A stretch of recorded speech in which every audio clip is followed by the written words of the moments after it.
Good morning, everyone. Today we discuss individual factors in business ethics. There are different factors that influence the ethical behavior in workplace. Many individual factors affect the ethical behavior of an individual at work, such as knowledge, values, personal goals, morals, and personality. Firstly, the more knowledge you have, you are in a better position to take ethical decisions. Having more knowledge give you an insight into whether whatever you are doing is right or wrong. Second factor, values means individual judgment for standard of behavior. As seen at the beginning of this chapter, we already know how value are formed and how an individual make ethical decision based on values.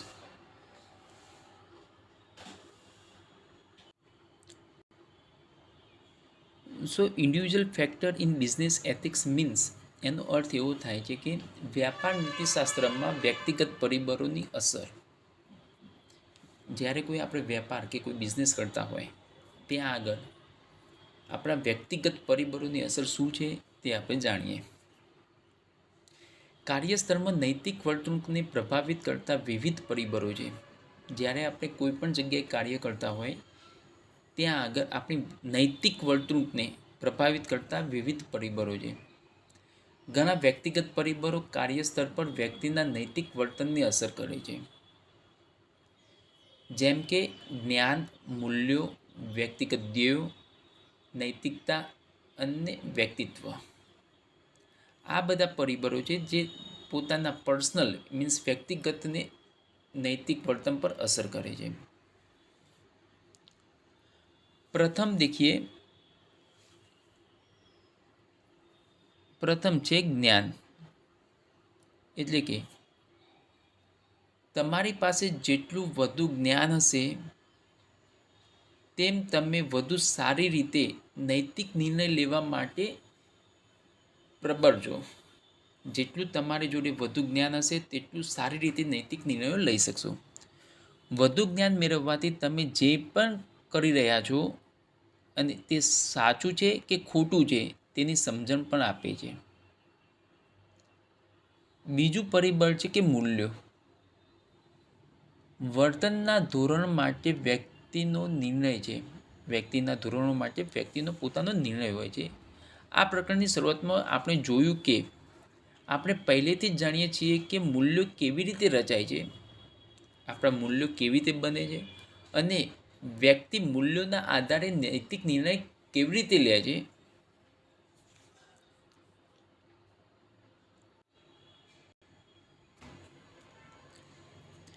We can say that if a person has a moral values and also full knowledge about the decision, then the person will be able to take an ethical decision. A very important factor which hinder the ethical decision making in personal goal. Sometimes individuals who may have good values and morals may take a decision which may not be ethical just because of their individual self-interest or personal goals. Morals and personality also affect one's ethical behavior. Morals and personality is something that develop over a period of time and bring more clarity as a person grows. We have already studied that in the cognitive moral development theory.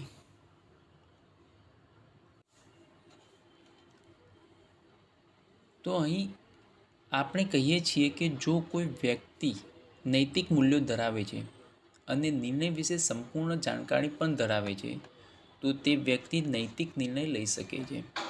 આપણને બધાને ખબર છે કે જો કોઈ વ્યક્તિને નૈતિક મૂલ્યો ધરાવે છે અને નિર્ણય લેવાની સંપૂર્ણ માહિતી ધરાવે છે તો એ વ્યક્તિ સારી રીતે નિર્ણય લઈ શકે છે. એક ખૂબ જ મહત્વપૂર્ણ પરિબળ જે નૈતિક નિર્ણય લેવામાં અવરોધે છે અને તે છે વ્યક્તિગત ધ્યેય. કોઈ પણ વ્યક્તિને નૈતિક નિર્ણય લેવાનો હોય તો તેના નિર્ણય લેવામાં અવરોધ ઉત્પન્ન કરે છે અને એ છે પરિબળ, એનું નામ છે વ્યક્તિગત ધ્યેય. પોતાનું ધ્યેય શું છે? કેટલીકવાર જે વ્યક્તિઓ સારા મૂલ્યો અને નૈતિકતા ધરાવે છે તેઓ એવા નિર્ણયો લઈ શકે છે જે નૈતિક ન હોઈ શકે, માત્ર તેના વ્યક્તિગત સ્વહિત અથવા વ્યક્તિગત ધ્યેયો, પોતાના સ્વહિત અને વ્યક્તિગત ધ્યેયોને ધ્યાનમાં લઈને લે છે. આપણે જાણીએ છીએ કે નૈતિકતા અને વ્યક્તિત્વ પણ વ્યક્તિના નૈતિક વર્તનને અસર કરે છે. એક નૈતિકતા અને વ્યક્તિત્વ પણ વ્યક્તિના જે નૈતિક વર્તનને અસર કરે છે. નૈતિકતા અને વ્યક્તિત્વ એવી વસ્તુ છે જે સમયાંતરે વિકસિત થાય છે. આ બે એવી વસ્તુ છે જેમ જેમ સમય જાય એમ એમ એનો વિકાસ થાય છે અને વ્યક્તિ વધે તેમ વધુ સ્પષ્ટતા લાવે છે અને વ્યક્તિ વધુને વધુ સ્પષ્ટતા લાવે છે. આપણે પહેલાંથી જ જ્ઞાનાત્મક નૈતિક વિકાસ સિદ્ધાંતમાં તેનો અભ્યાસ કર્યો છે. અગાઉ આપણે જ્ઞાનાત્મક નૈતિક વિકાસના સિદ્ધાંતમાં તેનો અભ્યાસ કર્યો છે.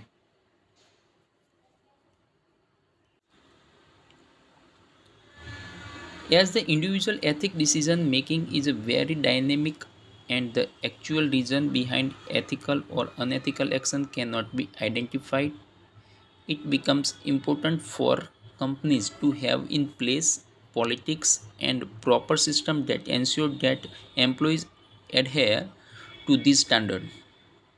The following are measures that can be taken to minimize such white collar crimes or unethical behaviors.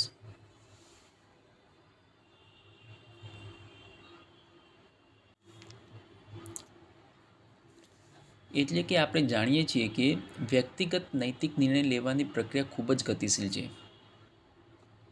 અને નૈતિક અથવા અનૈતિક ક્રિયાઓ પાછળના વાસ્તવિક કારણો ઓળખી શકાતા નથી. જ્યારે કોઈ નૈતિક અથવા અનૈતિક ક્રિયાઓ થતી હોય તો એના પાછળના વાસ્તવિક કારણો આપણે ઓળખી શકતા નથી. આ માટે કંપનીઓ માટે મહત્ત્વપૂર્ણ એ બને છે કે તેમની પાસે સ્થાન, નીતિઓ અને યોગ્ય સિસ્ટમ હોવી જોઈએ જેના કારણે તે સુનિશ્ચિત કરી શકે કે કર્મચારીઓ આ ધોરણોનું પાલન કરે છે. આવા વ્હાઇટ કોલર ગુનાઓ અથવા અનૈતિક વર્તણૂકને ઘટાડવા માટે નીચેના પગલાં લઈ શકાય છે.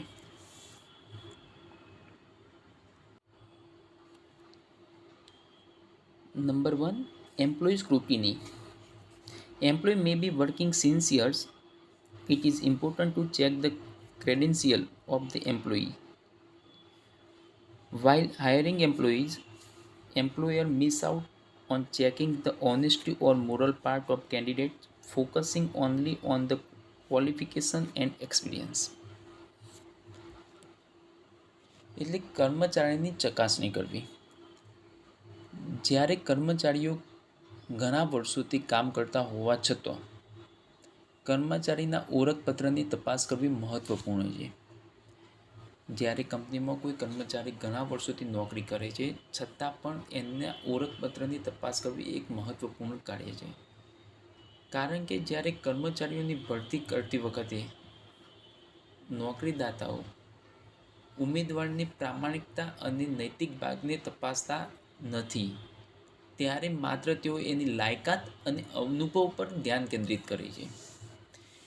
ત્યારે ખાલી એમની લાયકાત જોવે છે અને એને અનુભવ શું છે એ તપાસવામાં આવે છે. એટલા માટે એની પ્રામાણિકતા અને એની નૈતિકતા શું છે એ તમારે તપાસવું જરૂરી છે.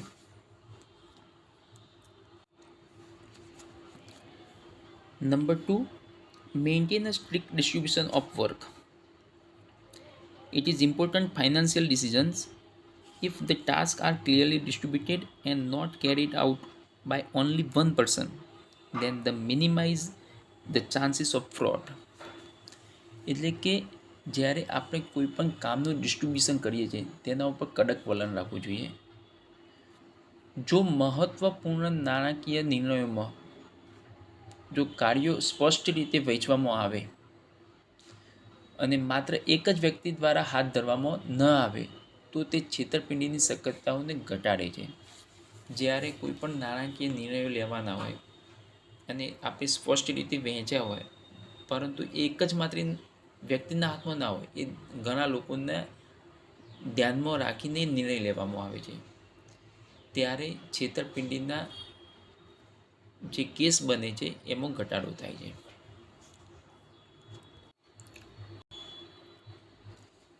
Number 3, whistleblowing. Whistleblowing is an act of employee who bring to the notice of the employer about some kind of fraud happening in the office. An employee may also resort to inform that outside world about the illegal practice happening in the company. Whistleblowing. Whistleblowing એ કર્મચારીઓનું એક કાર્ય છે જે ઓફિસમાં થતી અમુક પ્રકારની છેતરપિંડી વિશે એમ્પ્લોયરને ધ્યાન પર લાવે છે.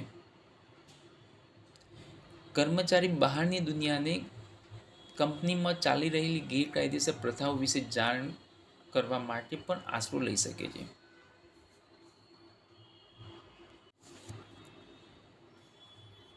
Number 4, training. Training not only about how to work but also about the values and ethics that company hold. A clear idea about what must be done and what not along with their consequence will help employees to take ethical decisions.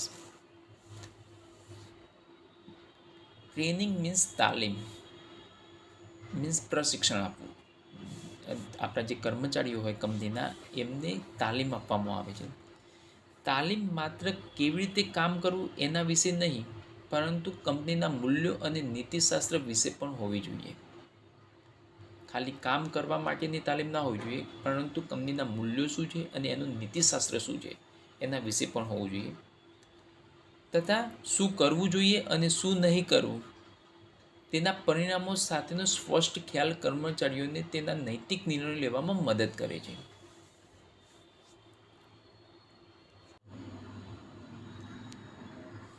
Number 5, internal audit system.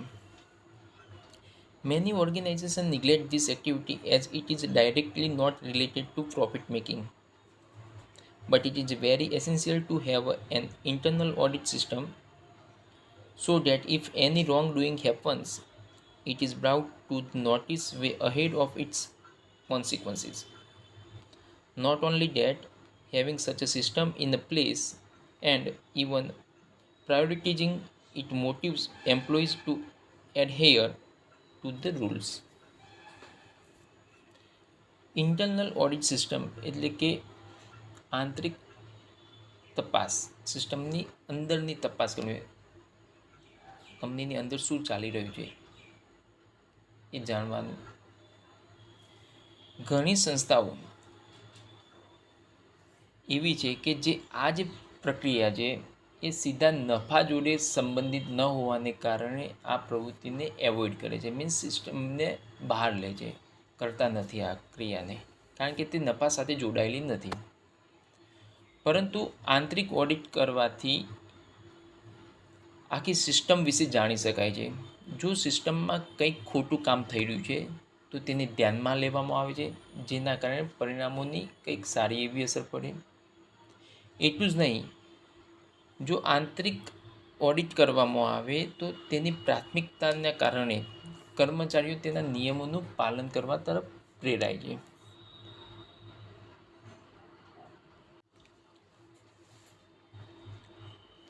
Number 6, develop a culture.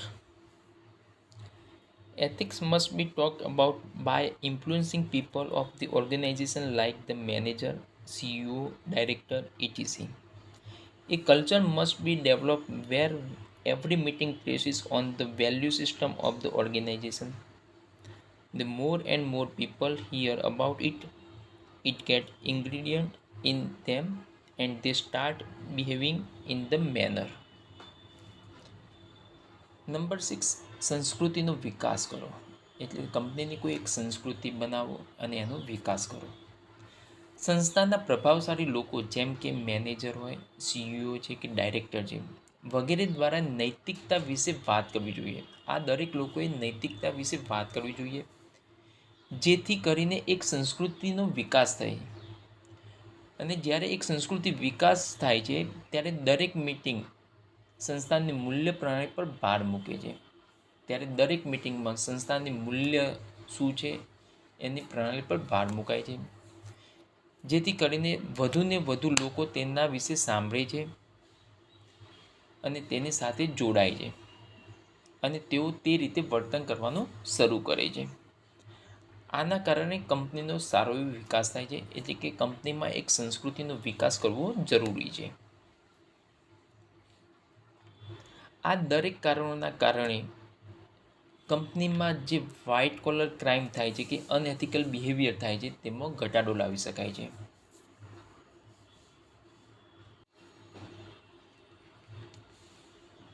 Thus, individual factors in ethical decision making are very complex and depends on various factors, sometimes independently and sometimes collectively. With more and more complexity emerging in ethical decision making, organizations have started taking measures in order to build a system to ensure ethical dealing, as the goodwill achieved through ethical action will ultimately lead to the economic growth of the company.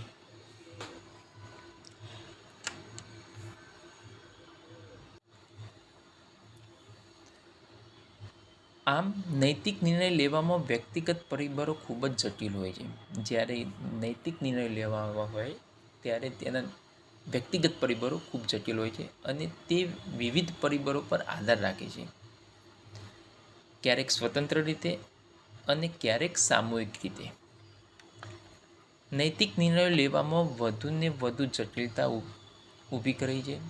ત્યારે સંસ્થાઓએ નૈતિક વ્યવહારો સુનિશ્ચિત કરવા માટે એક system બનાવવા માટે પગલાં લેવાની જરૂર છે, જેના કારણે નૈતિક ક્રિયાઓ દ્વારા પ્રાપ્ત થયેલી સદ્ભાવના આખરે કંપનીના આર્થિક વિકાસ તરફ દોરી જાય છે. So we stop here. Thank you so much. ધન્યવાદ.